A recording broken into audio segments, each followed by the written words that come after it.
Hi YouTube. I'm back. I kind of want to continue this topic I was talking about last night about the demons and things we were afraid of. But I did say I was going to read a couple of chapters from this book that I wrote. I was 44 years old when I wrote this book, and it really wasn't supposed to be a book. It was my diary. I had been in a drug, crack cocaine situation, and this voice told me I would have to write if I wanted to be free from this drug. So I started writing in a diary. And my son accidentally found my diary and he told me that it needed to be a book. But I just want to read you a couple of pages from the second chapter.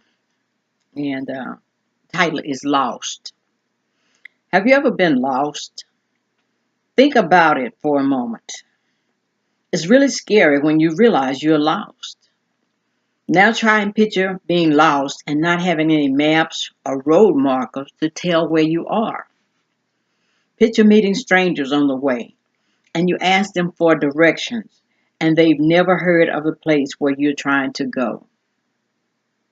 Later on, you may decide to follow these strangers just for the sake of having some company.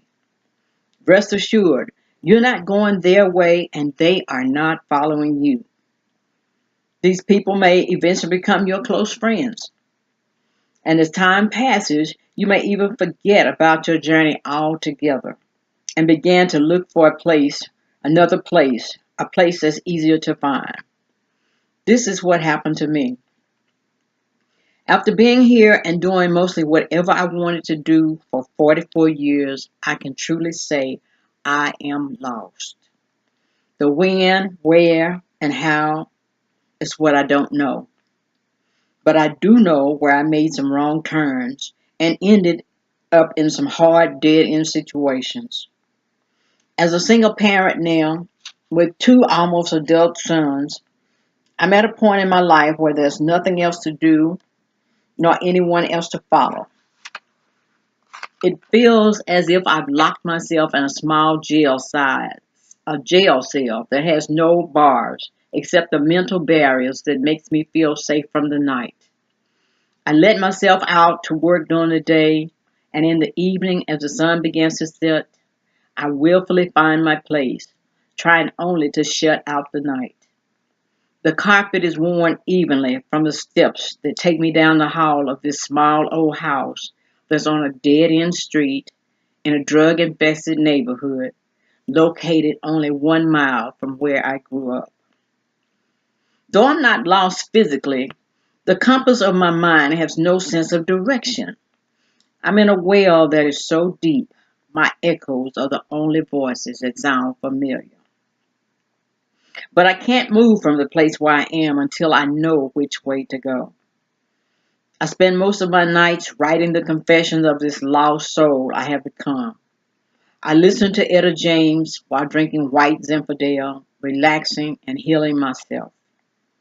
They tell us not to drink at the AA meetings. It would trigger old urges and bring on depression. I know I'm going through a depression, and I have to go through it for it to pass. The past 6 years have taught me it's okay to be depressed. So I politely accept their ideas and do what I know is best for me. They would think I was crazy if I told them what really triggers my urges. The music and the wine sets the mood for me to write, word by word and line by line. This is how I will heal myself. My own thoughts that became words and then actions condemned me. Now I will make them all become the judge and the jury that will set me free. This is only a portion of that chapter. But like I say, I I was forced. I had to write, and the only way I'd feel better was to write. And I kept these writings on computer, a diary on my computer. And one night I was rehashing an incident with the drugs, and it just made me physically sick as I was typing it. I cried, and I had to get up and vomit. But I left the diary on the computer screen and went to bed. Forgot I left it up. That morning when I got up, my son was reading my diary, and I had never intended for him to read what I had purged my soul with. And he looked at me, he said, Mama, I know you went through a drug habit, but I didn't know it was anything like this. He said, this is going to have to be a book. And you're going to have to print this out, and we're going to work on this. This is a book. This will help so many people. So that's how this book, Going Home Another Way, got started. And a weird thing about it is I changed majority of the people that wasn't my family. Their names were changed in the book. But there was one drug dealer in the book. She died, and she was my dealer. She would bring the drugs to me, and that's just how we were. She would bring it to me, and whatever I wanted, she would give it to me.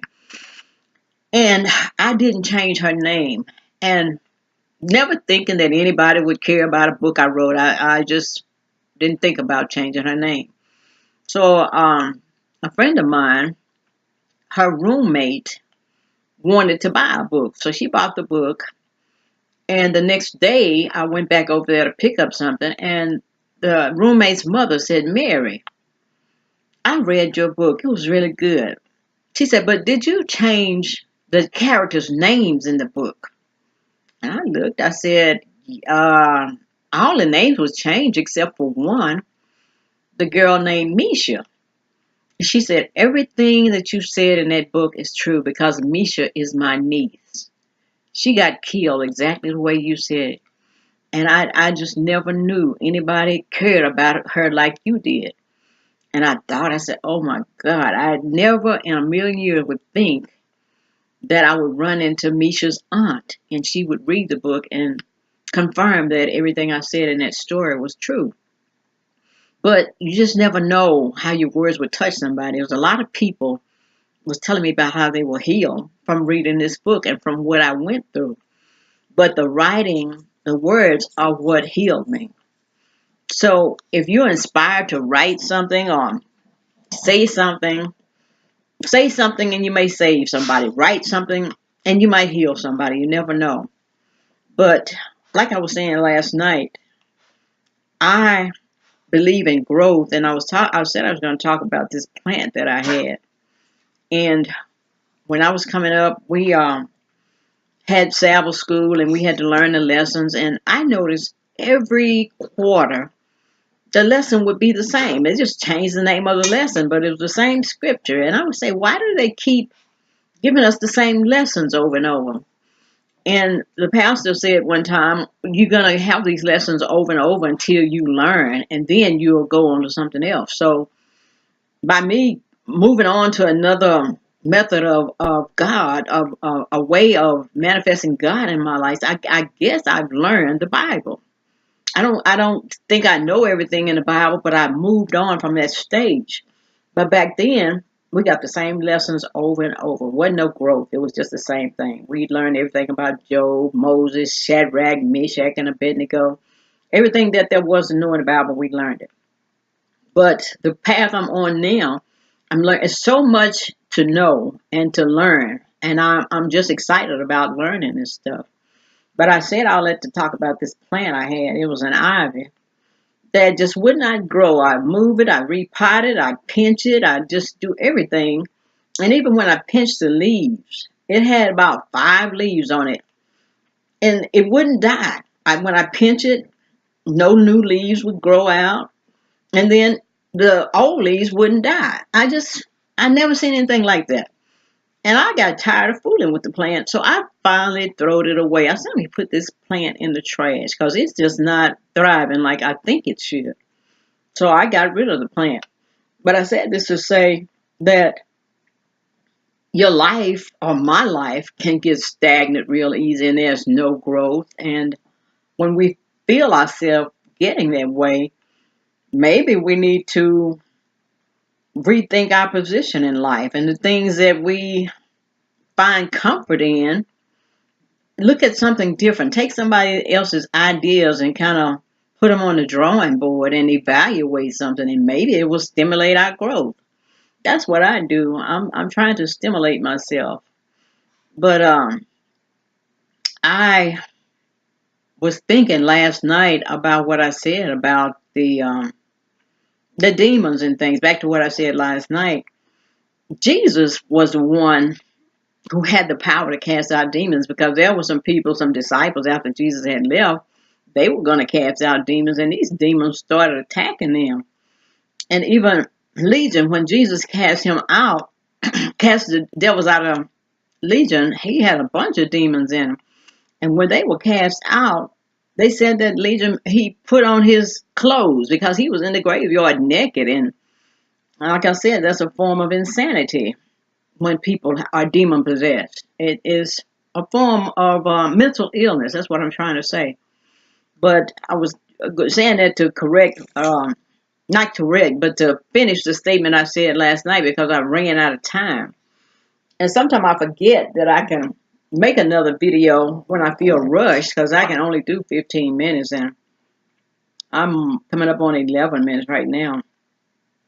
And I don't want to make a third video about the same subject, but if you can, go to Amazon.com and look up Going Home Another Way. Because we do go home another way when we change our life, when we move, we actually do go home another way. So for me to get get rehabilitated from drugs and stuff, I actually had to go home another way. I had to quit passing by the dope house and leave these stop going to these old places and things, and I had to change my ways. But it was not easy. That was one of the hardest things I've had to do. I've been through a whole lot of pain, but and illnesses thing. But this drug rehab was very hard, and the grace of God, I got through it.